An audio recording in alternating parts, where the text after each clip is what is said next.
The office hummed with end-of-day chatter, keyboards clicking their final notes before the weekend. I zipped up my travel bag under my desk, checking my flight confirmation one more time. My sister's wedding was tomorrow, and after 3 years of non-stop chaos at Harbor Freight Solutions, I'd finally earned these 3 days off. Then my phone rang. Mark's name flashed across the screen, and my stomach dropped before I even answered. "Olivia," he said, voice sharp as broken glass. "Your leave's cancelled. We've got a last-minute shipment delay, and I need you here this weekend." My heart sank like a stone. "Mark, I submitted my leave months ago." "You approved it yourself. If you walk out," he interrupted, "don't bother coming back Monday." The line went dead. The office had gone completely silent. Everyone heard. Every single person. My fingers trembled against the desk edge. I could feel 20 pairs of eyes on me, waiting to see if I'd break. I forced a smile that didn't reach my eyes, swallowing the anger that burned in my throat. "I'll keep that in mind," I said softly, continuing to pack my bag with steady hands that betrayed nothing. My coworkers quickly looked away, suddenly fascinated by their computer screens. Only Tina, my best friend at work, leaned closer and whispered urgently, "He can't do that. That's not legal." I zipped my bag closed with a decisive click. "Oh, he just did." I stood up, slinging my bag over my shoulder. The walk to the elevator felt like crossing a minefield. I kept my head high, my steps measured. Calm on the outside, shaking on the inside. As the elevator doors slid closed, my phone buzzed again. Another email from Mark, this time with a subject line that made my blood boil. "Leave request revoked, effective immediately." My jaw tightened. I pressed the phone against my chest and exhaled slowly, forcing myself to breathe through the rage. The elevator descended floor by floor, each ding marking my departure from a place I'd given 3 years of my life. I stared at my reflection in the polished doors. My boss canceled my leave and threatened my job, I thought, watching my eyes harden with resolve. He didn't expect my exit interview to go company-wide. The elevator reached the ground floor. The doors opened. I stepped out into the lobby, and everything changed. My name is Olivia Brooks. I'm 28 years old, and for the past 3 years, I've been the logistics coordinator at Harbor Freight Solutions. I'm the one who keeps the chaos from exploding. When shipments get delayed, I fix it. When clients panic, I calm them. When systems fail, I rebuild them. I was proud of my work, or at least I used to be. That all changed 6 months ago when Mark Daniels became my manager. He had charm like cheap wine, sweet at first, sour the next day. During his first week, he gathered the team for introductions. "I believe in empowering my people," he said with a practiced smile. I actually believed him then. I was so naive. My first real month under Mark, I single-handedly saved a major client account. Their shipment had been routed to the wrong warehouse, and they were threatening to pull their contract.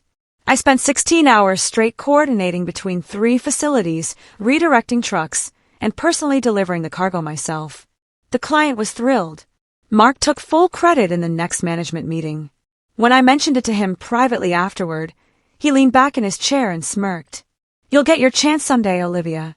Right now, just be a team player." His tone was dismissive, almost amused. That was when I learned the truth. Mark liked control more than competence, and he saw my skills as his personal resource to exploit. 2 months before my sister's wedding, I submitted my leave request through the company portal. I checked the calendar carefully, made sure we had backup coverage, even prepared detailed handover notes. Mark approved it within an hour. I remembered feeling surprised by how easy it was. He even stopped by my desk that afternoon, coffee in hand, all smiles. "Family's important," he said warmly, as if we were close friends. "You deserve the break. You work too hard." I thanked him, genuinely touched. For a moment, I thought maybe I'd misjudged him. Maybe he did care about his team. Looking back now, I almost laugh at how naive I was. I should have known better. I should have seen it coming. The weeks leading up to my trip turned into absolute chaos. Mark started dumping his entire workload onto my desk, claiming I handled things better than anyone else. Late nights became routine. I missed dinners with friends, canceled plans, skipped my morning runs. Also, I could leave for 3 days with a clear conscience. Also, the team wouldn't suffer while I was gone. I stayed until 9 on a Tuesday fixing a report Mark had completely botched. I came in early on Thursday to handle a client call he'd forgotten to schedule. I earned this time off. I needed this break. My sister needed me there. But as the days counted down, I felt a growing unease I couldn't quite name. The morning before my flight, Mark called me into his office. I walked in expecting a quick handover briefing, maybe some last-minute instructions. Instead, I found him leaned back in his chair, fingers steepled, wearing that smirk I'd come to hate. "Change of plans," he said casually, as if discussing lunch options. "You'll have to delay your trip." I blinked, certain I'd misheard. "You're joking, right?" He swiveled his chair slowly, enjoying the moment. "No. This company comes first. If you can't handle that responsibility, maybe you're not as committed as I thought you were." The air left my lungs. This couldn't be happening. Not now. Not like this. My flight was in 18 hours. My throat tightened, but I kept my voice steady. "Mark, it's my sister's wedding. I've had this approved for 2 months. He shrugged, completely unbothered by my distress. "Then I guess you have a choice to make. Your job or your family." The words echoed in the small office, bouncing off the glass walls. Choice. Like my family was negotiable. Like my dignity was something he could trade. Like my life outside these walls didn't matter at all. I stared at him, really seeing him for the first time. This wasn't about work. This was about power. This was about reminding me who held the leash. My hands curled into fists at my sides. Something inside me snapped clean in half.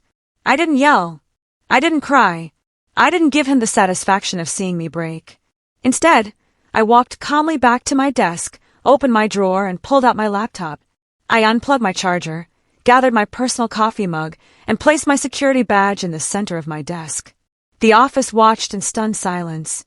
I looked Mark straight in the eye and said quietly, "Then I guess I've made my choice." He actually laughed, standing in his office doorway like he'd won some game. "Good luck finding another job that tolerates that attitude," he called after me. I didn't look back. I didn't need to. I was already gone.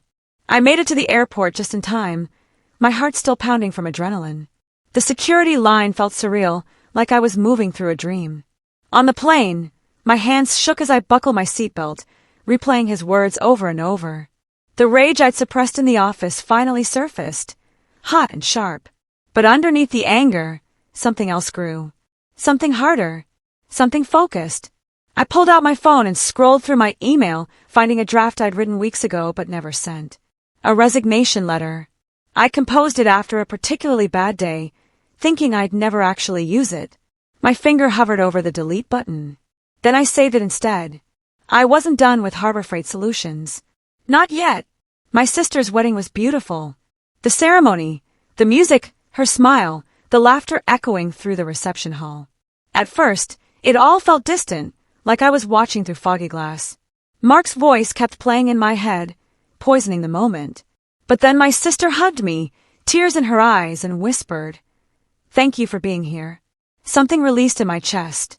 For the first time in years, I felt the weight lift. I danced. I laughed.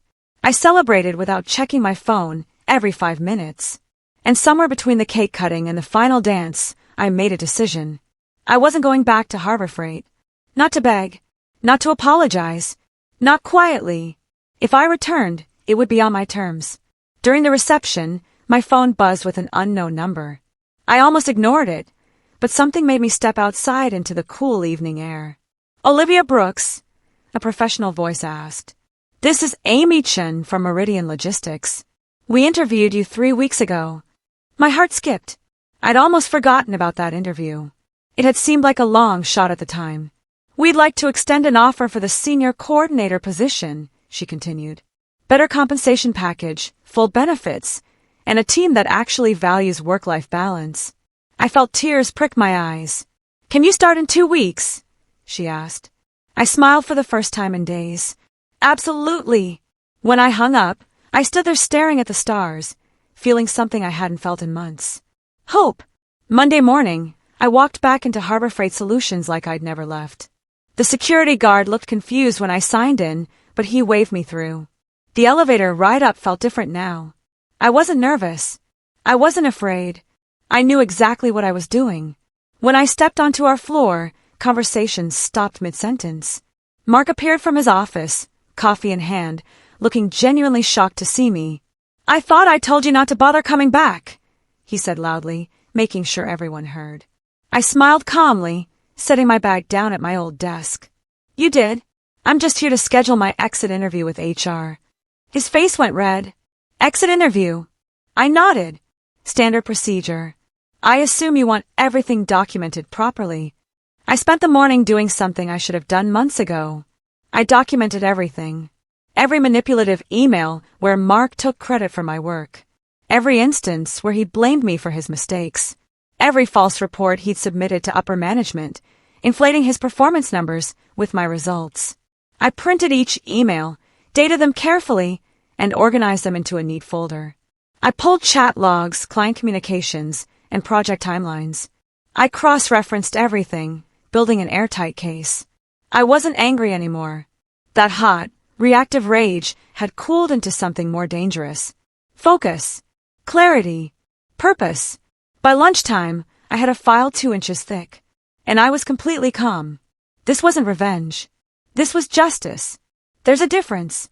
The HR office smelled of stale coffee and artificial air freshener. The representative, a tired-looking woman named Patricia, gestured for me to sit. "So," she said, pulling up a standard form on her computer. "Any feedback before you go? We like to conduct exit interviews to improve our workplace culture." I set my folder on her desk gently. "Actually, yes. There are quite a few things you should probably know." Patricia glanced at the folder, then back at me. "Okay, I'm listening." I took a deep breath and started talking. Calm, precise, detailed. I walked her through every incident, every email, every manipulation. I showed her proof of Mark's pattern of taking credit, shifting blame, and creating hostile conditions. Her pen stopped moving halfway through. Her eyes widened. I didn't rant or raise my voice. I simply laid out the facts.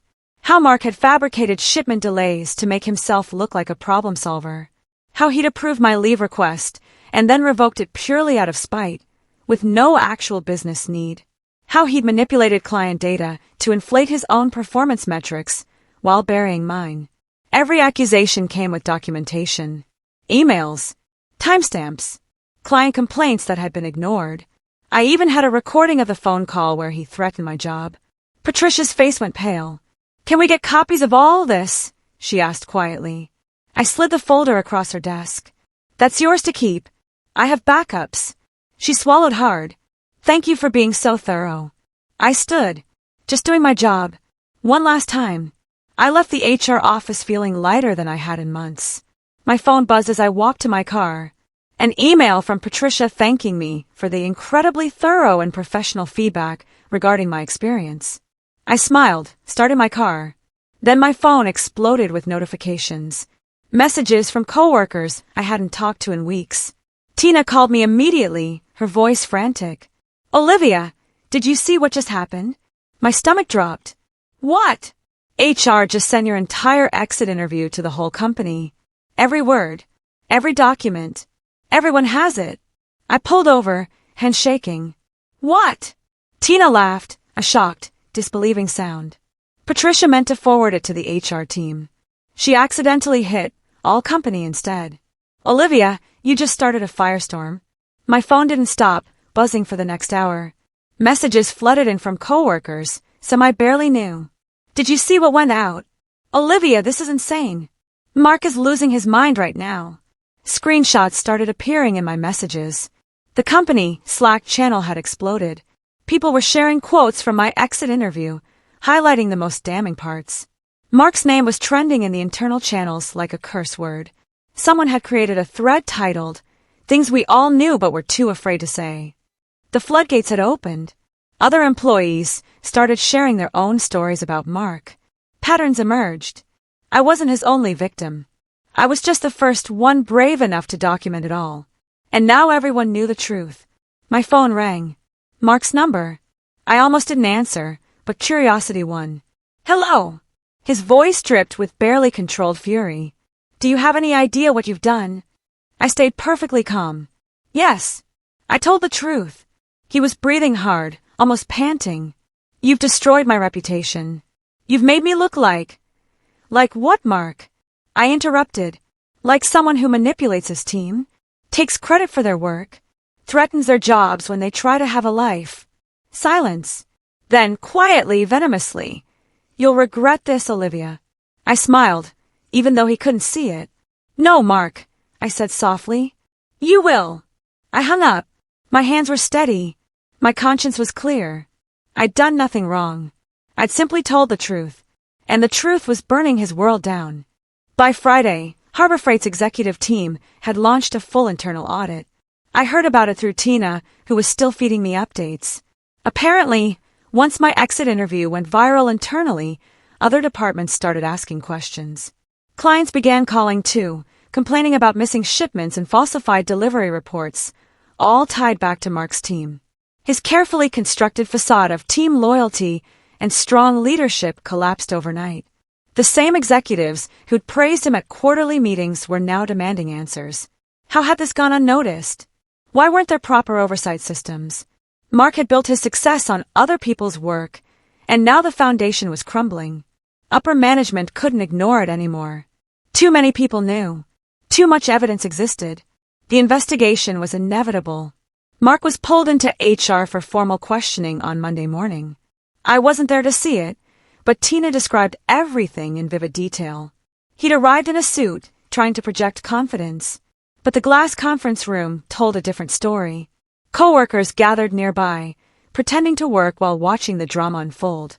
They saw him gesturing wildly, his face getting redder by the minute. They watched as he stood up abruptly, tie crooked, and stormed toward the door. But HR called him back. The meeting lasted 3 hours.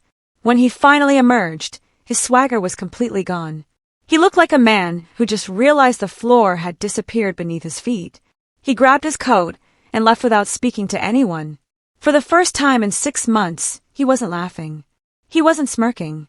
He was scared. Tuesday morning, Mark was called back to HR. He walked in at 9. He didn't come back out until security arrived at 11. Tina sent me a photo she'd secretly snapped from across the lobby. Mark Daniels being escorted out of the building, a cardboard box in his arms, his face frozen in shocked disbelief. The caption read, "Terminated effective immediately." I stared at the photo for a long moment. I didn't feel triumphant. I didn't feel vindicated. I just felt tired and relieved. Tina texted again. "They're calling it budget restructuring. But everyone knows why." I typed back, "Budget cuts. How unfortunate." She sent a laughing emoji. For the first time in months, I laughed too. Really laughed. It was over. Finally over. 2 weeks later, I walked into Meridian Logistics for my first official day. The building felt different from Harbor Freight. Brighter. More open. Light streamed through tall windows, and people actually smiled when they passed each other in the hallways. My new manager, a woman named Vanessa, met me at reception personally. She shook my hand warmly, her grip firm and genuine. "We've heard great things about you, Olivia," she said, leading me to my new office. My office, with my name already on a placard by the door. I almost teared up. Vanessa grinned.